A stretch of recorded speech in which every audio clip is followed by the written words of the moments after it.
The story of Queen Lillian across the Shrek franchise is actually really interesting, so in this video, let's take a closer look.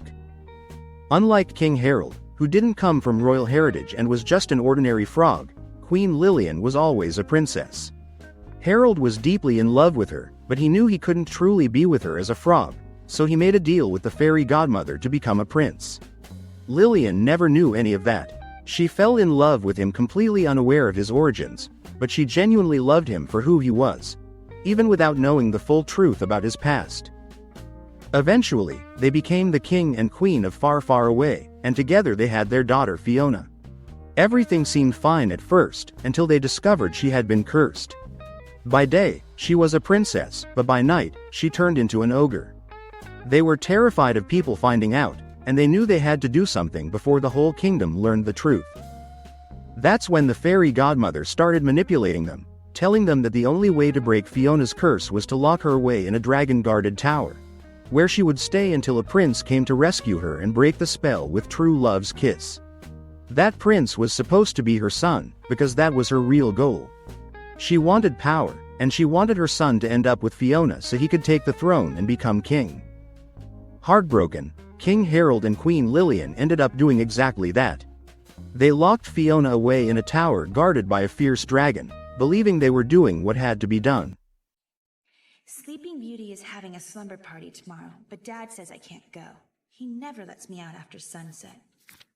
Dad says I'm going away for a while. Must be like some finishing school or something.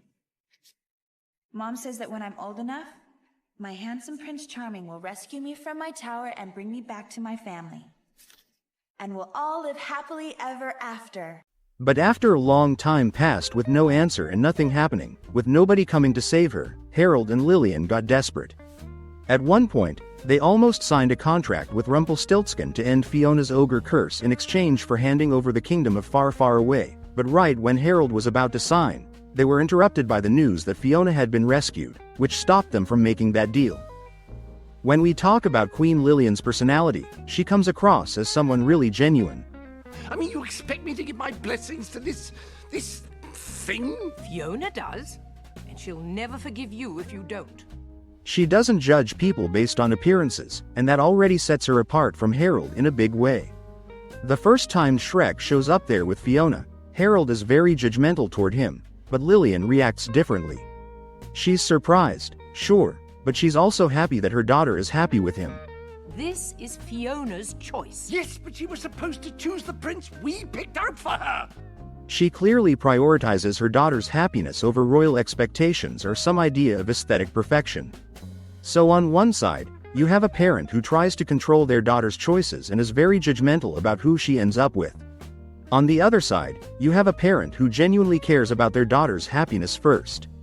That contrast makes Lillian stand out even more, because she's a lot more understanding and loving in the way she handles things. And when the truth about King Harold finally comes out, it adds another layer to her character. When he jumps in front of the magic blast the fairy godmother fires at Shrek and gets hit himself, he turns back into a frog. That's something Lillian never knew about him. But even after finding out, she doesn't suddenly stop loving him. Harold. I'm sorry, Lillian. I just wish I could be the man you deserve.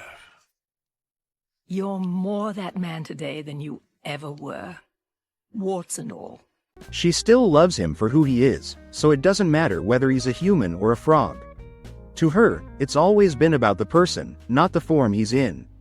The third film also gives her one of the most emotional moments, because that's the movie where Harold dies, and she's completely heartbroken. It's a really important moment because it shows just how deeply she cared about him. This film also shows something interesting about her abilities. Lillian knows martial arts, just like Fiona, and she probably was the one who taught Fiona before she was locked away in the tower. That detail makes her even more interesting because it shows she isn't just a passive royal figure sitting in the background. She has her own strength, and she likely passed that on to her daughter. When Queen Lillian, Fiona, and the other princesses are imprisoned, Lillian effortlessly headbutts through solid stone walls to help lead a breakout, and that's honestly really impressive for a queen to do. It's one of those moments that reminds you she's not just there for decoration, she can actually handle herself, and she has more toughness than people might expect at first glance. And then when Fiona has her kids with Shrek, Lillian becomes a loving grandma, which fits perfectly with the kind of person she's always been. It shows that she was genuine from the start, and that never really changes.